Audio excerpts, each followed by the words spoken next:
as Sagradas Escrituras no texto de Tiago, capítulo de número 1.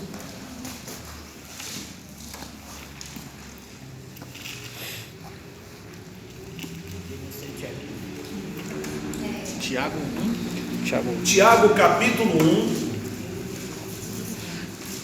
Pastor, o senhor lembra daquele irmão que esteve aqui no domingo? Irmão Rubilar? Rubilar, claro que eu me lembro, ele está acompanhando também. Deus abençoe o irmão Rubilar.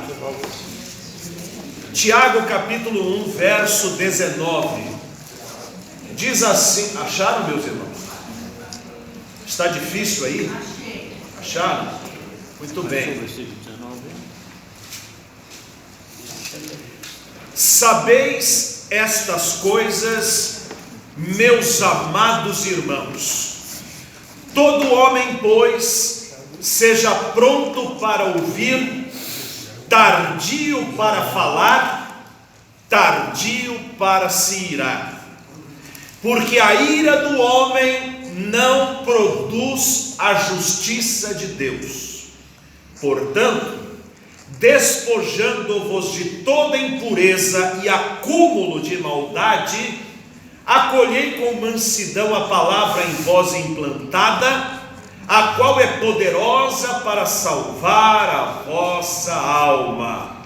Tornai-vos, pois, praticantes da palavra, e não somente ouvintes, enganando-vos a vós mesmos. Eu creio que se nós fôssemos resumir este pequeno texto, nós poderíamos dizer o seguinte: o crente é aquele que pratica a palavra, e não apenas aquele que diz acreditar nela. O crente é aquele que faz, não apenas aquele que fala. Falar é fácil, cantar é fácil, mas viver é o segredo que mostra que nós somos de fato crentes renascidos no Senhor Jesus Cristo. Bem, e o que é que o texto diz que nós devemos fazer? Ele diz que nós devemos fazer, no verso 19, 3 coisas. Porque quando nós estamos no mundo, meus irmãos, nós não aprendemos como agir de uma forma que agrada a Deus. Nós trazemos uma série de vícios, de costumes, de linguagens que não agradam ao Senhor e são fruto da má educação que nós recebemos, muitas vezes boa educação, mas má educação religiosa, e outras da falta de educação mesmo que nós tivemos e fomos aprendendo aos trancos e barrancos. Então nós trazemos uma série de costumes e de jeitos e de trejeitos que precisam ser arrumados à luz da santa palavra de Deus. Por isso que a Bíblia diz lá em Romanos capítulo 12, que diz assim: transformai-vos pela renovação da vossa mente. Por quê? Porque agora, em contato com a palavra, em contato com a Bíblia, eu vou consertar a minha maneira de ser. Então há 3 coisas aqui que a Bíblia diz que nós devemos fazer. Olha lá, todo homem, e quando fala homem é genérico, homem e mulher. Todo homem, pois, seja o quê? Pronto para o quê? A Bíblia diz que nós devemos ser bons ouvintes. O que quer dizer ser bom ouvinte? Quer dizer que eu devo escutar, porque a gente que ouve não escuta, a gente que ouve e não atenta, a gente que ouve e não presta atenção. Quando é ela que fala, ela quer que todo mundo preste atenção, entenda, mas quando são os outros, ela não dá a mínima. Presta atenção numa conversa com uma pessoa, ela quer falar dela, e dela, e dela, e dela, e dela. Mas quando você diz alguma coisa de si própria, ela já muda de assunto para voltar a ela. Não é uma boa ouvinte. Nós precisamos aprender a ouvir. Diz que tinha 2 primos, um era indígena e o outro era paulistano. Os dois estavam na Praça da Sé. Lá na Praça da Sé, então os dois estavam se gabando de que o paulistano, por ser da capital econômica da América Latina, e o índio, por ser da capital pulmonar do mundo. Então, de repente, o paulistano disse assim: caiu uma moeda de 50 centavos a 5 metros daqui. Ele disse: não é possível que você saiba que caiu e que ela é de 50 centavos. Ele falou: eu tenho certeza, e ninguém pegou essa moeda. Mas como que você sabe? Vamos procurar? Vamos. Quando foram lá, viram a moeda de 50 centavos. Aí o índio falou: mas como? Ele falou: porque eu conheço o som das moedas, eu trabalho em São Paulo, eu vivo em São Paulo, e eu conheço os sons das moedas. Aí o índio disse: pois há um grilo a 20 metros daqui, naquela moita perto ali do chafariz. Isso é mentira. Vamos lá ver? Vamos. E acharam o grilo. Mas como é que você achou? Porque eu conheço o som da floresta. Sabe por quê? Porque o paulistano estava acostumado a ouvir o som das moedas, e o indígena estava acostumado a ouvir o som dos grilos. O crente deveria estar acostumado a ouvir a voz de Deus. E muitas vezes ele só ouve barulho, ele só ouve as ansiedades do seu coração, ele só ouve as palavras de Satanás e não consegue detectar a voz de Deus a falar com ele.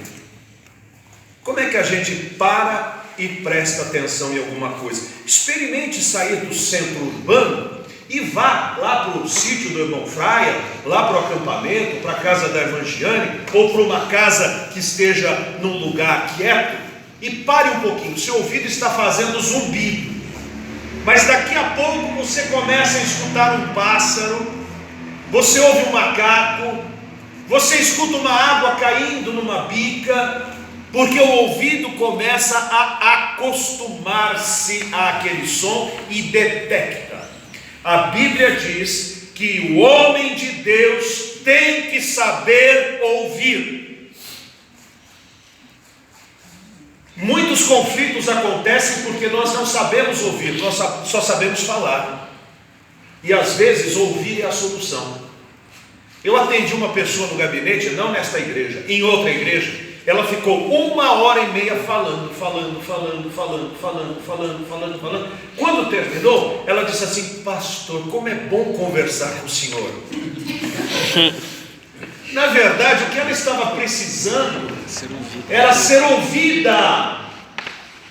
E que tristeza ter que sair fora de casa ou fora do seu convívio para ser ouvido. Quantos maridos não escutam as suas esposas? Quantas esposas não escutam os seus maridos? Quantos pais não ouvem os seus filhos? E quantos filhos não ouvem os seus pais? O crente deve saber ouvir.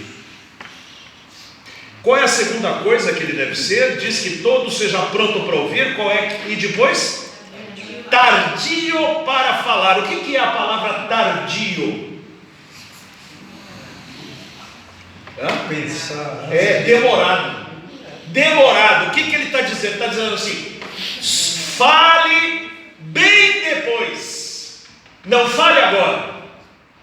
Porque a verdade é que a palavra vem à boca ou vem nos dedos para a gente escrever na hora do bateu. Bateu, eu quero já mandar em dobro. Eu quero dizer, eu quero falar, eu explodo.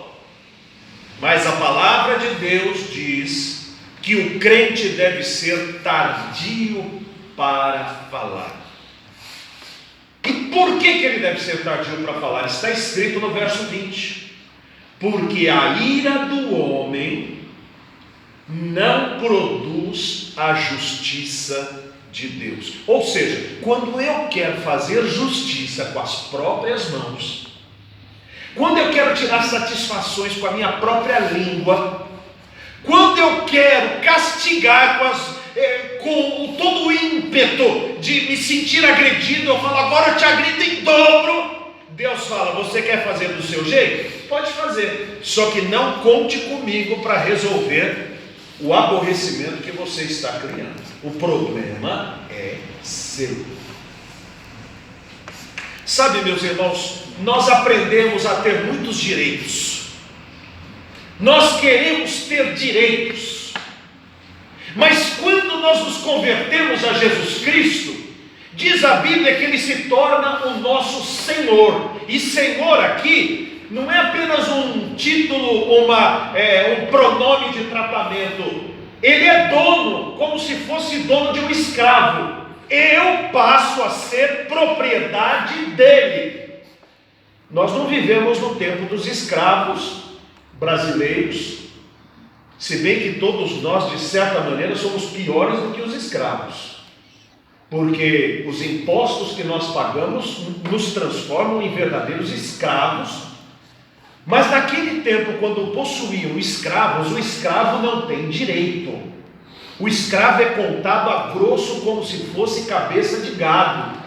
O escravo, ele é propriedade. O patrão, ou melhor, o proprietário dele, fazia o que queria. Mas se tivesse um bom patrão, um bom proprietário, esse bom proprietário transformava esse escravo num ser humano, dando a ele direito de ser, direito de ir e vir, direito de constituir a sua família e direito à dignidade. Nós somos escravos de Cristo, doulos, e como escravos de Cristo, Ele é nosso Senhor. Então, quando alguém me agride, não agrediu ali, por exemplo, se você tiver um cachorro, você tem um cachorro, o seu vizinho chutou o seu cachorro, é o cachorro que vai tirar satisfações do vizinho? Quem é que vai tirar? O proprietário.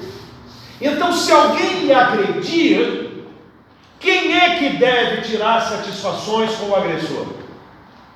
Eu sou propriedade de Cristo. Quem é que vai tratar? Então não sou eu. Nós temos que abrir mão dos nossos direitos, como Estevão abriu mão dos seus direitos quando estava sendo apedrejado, e antes de morrer, o que ele disse? Senhor, pesa a mão nessa gente. Foi isso que ele disse? O que ele falou?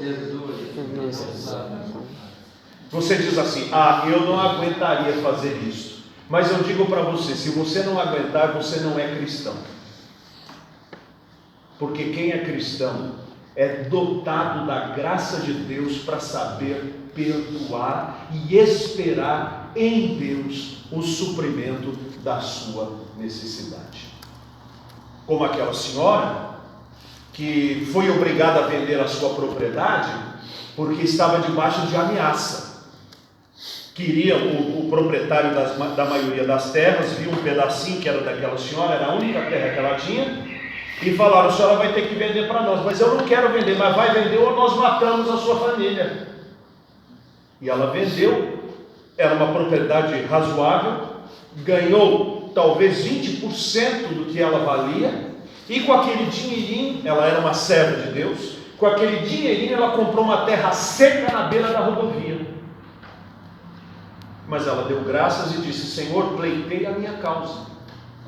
De repente passou por aquele pedaço de terra um empresário e disse: minha senhora, essa terra é sua? É sim, eu quero lhe propor um negócio. Qual negócio? Eu vou fazer aqui um posto de combustível e uma loja de conveniência, e nós vamos achar um lucro. A senhora aceita? Ela ficou 2 vezes mais próspera do que era. É que às vezes a gente pensa que Deus vai nos suprir de quem nos tirou, quando na verdade Deus não precisa de quem nos tirou. Deus tem tudo para nos dar de onde Ele quiser. De onde Ele quiser. Nós não precisamos dizer: Deus, eu quero desde que seja daquela janela. Deus diz: todas as janelas são minhas, de onde vier, aceite e dê graças. Que Deus é supridor. Elias foi sustentado por um longo tempo na beira de um riacho, e corvos jogavam churrasco para ele cozinhar, E pão ainda, para pôr no meio, a carne no meio do pão. Como é que pode uns corvos tão inteligentes assim? Não, eles não eram inteligentes. Eles tinham uma missão, era sustentar o profeta. Às vezes Deus manda os corvos suprirem a nossa necessidade, porque nós entregamos a nossa causa nas mãos de Deus. Então que não seja a minha mão que se levante em vingança, que não seja a minha ira que agrida. O que eu devo mostrar para as pessoas é o amor de Cristo. O resto é com o meu proprietário. Você agrediu uma propriedade de Jesus, é com ele que você vai tratar. De minha parte, eu te perdoo. É assim que funciona o reino de Deus. Diz que nós devemos ser prontos para ouvir, prontos para falar ou melhor, tardios para falar Então, na hora que vem a ira, e ela vem,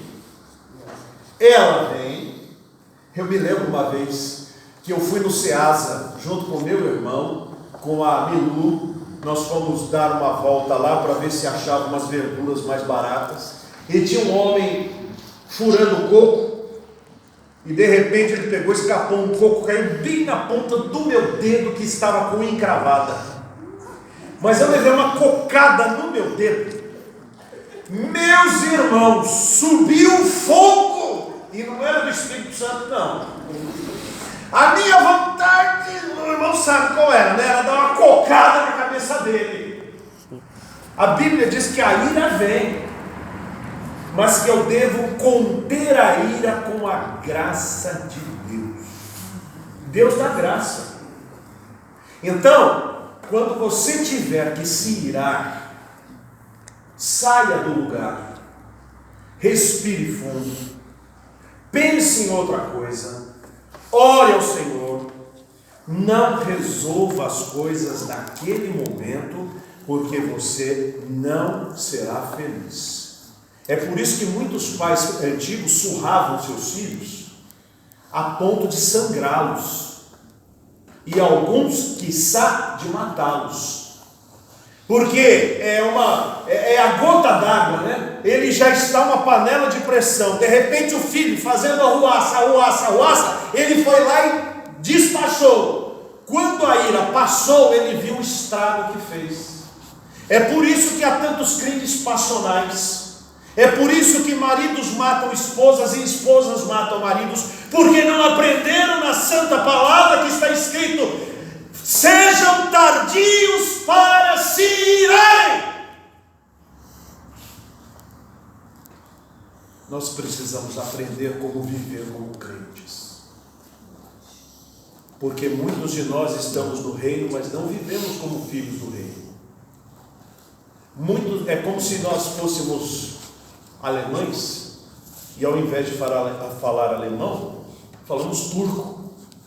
Chega um alemão aqui e fala: mas você não fala alemão, como é que você diz que é alemão? Está aqui no meu registro alemão, mas de alemão você não tem nada, rapaz. Você não fala a minha língua? Quantos cristãos se dizem cristãos e não vivem como cristãos? Uma receitinha simples é esta daqui, e diz o verso 21, portanto, despojando-vos de toda impureza e acúmulo de maldade, acolhei com mansidão a palavra em vós implantada, a qual é poderosa para salvar a vossa alma. Isto é, eu sempre agi deste jeito, mas a partir deste momento, pelo que eu aprendi da palavra, eu vou jogar fora tudo aquilo que eu pensava, tudo aquilo que era o meu comportamento normal, e vou passar a agir do jeito que a Bíblia está ensinando. Havia um homem que trabalhava numa mina de carvão, e os irmãos sabem, só homens trabalhando, martelada no dedo era palavrão na certa. Martelou, xingou, martelou, xingou, martelou, xingou. Esse homem aceitou Jesus como Salvador, mas um dia foi procurar o reverendo da igreja presbiteriana, que era a igreja que ele frequentava, e disse: reverendo, eu não sei se eu sou crente, mas porque a minha boca é suja demais, eu falo muito palavrão, e eu não quero, quando eu vi eu já falei. Aí o reverendo disse assim: Vamos fazer o seguinte: quanto demora da sua casa até a mina? Mais ou menos 3 quilômetros para ir, 3 para voltar. Eu vou de a pé. Falou, então, cada passo que você der, você vai dizer assim: glória a Deus, aleluia. Glória a Deus, aleluia. Mas será que isso funciona? Funciona. E ele começou a fazer. No começo, meio sem graça, né? Glória a Deus, aleluia. Glória a Deus, aleluia. Glória a Deus, aleluia. Bem, aí foi trabalhar na mina. Meteu a marreta no dedo e glória a Deus, aleluia. Mudou a linguagem. Nós precisamos mudar a nossa linguagem, vigiar, purificar a boca, purificar a mão, purificar a mente, jogar fora o lixo, porque, meus irmãos, nós somos acumuladores de lixo no coração. A gente guarda coisas que não deveria guardar e a gente joga fora coisas que deveria ter. E como é que a gente vira isso? Seguindo a palavra de Deus. Aqui diz que nós devemos fazer 3 coisas. Qual é a primeira? Lá aí no verso 19. Qual é a primeira? Pronto para ouvir. Pronto para ouvir. Qual é a segunda? Para de falar. Fale pouco, mas fale bem. Eu me lembro do irmão Sebastião Emerick. Ele era um analfabeto que aprendeu a ler na Bíblia. Ele se converteu no alambique. Ele fazia pinga. Com 17 anos teve um culto do pastor Rodrigues e Rodrigues lá na fazenda. Ele foi e aceitou a Cristo como Salvador e converteu o seu Senhor. Não sabia ler. Aí ele chegava para alguém que sabia e falava: lê isso aqui para mim. Aí no. Aí isso é novo. Isso aqui tá. Foi assim que ele aprendeu a ler. Ele aprendeu a ler na Bíblia. Ele leu apenas 325 vezes a Bíblia. Quando eu me converti, ele já era idoso. Eu me lembro em assembleias, quando a discussão estava avançada, ele estava quietinho. De repente ele levantava assim, com toda a solenidade dele. Ele sempre usava um terno azul, sempre. E ele se levantava com aquela cabeça branca. Ele era alemão. Senhor presidente, 10 palavras. Aí aquietava tudo. E ele trazia uma palavra tão certeira que acabava toda a discussão e resolvia o problema. Por quê? Porque as palavras dele valiam ouro. Será que as nossas palavras valem ouro para as pessoas que nos escutam? Para os nossos filhos, pais, esposas, maridos, para os irmãos da igreja, para os amigos do Zap, do Facebook, do telefone, para os vizinhos? Vamos fazer isso, irmãos, e nos tornarmos melhores crentes? Que Deus nos abençoe. Amém.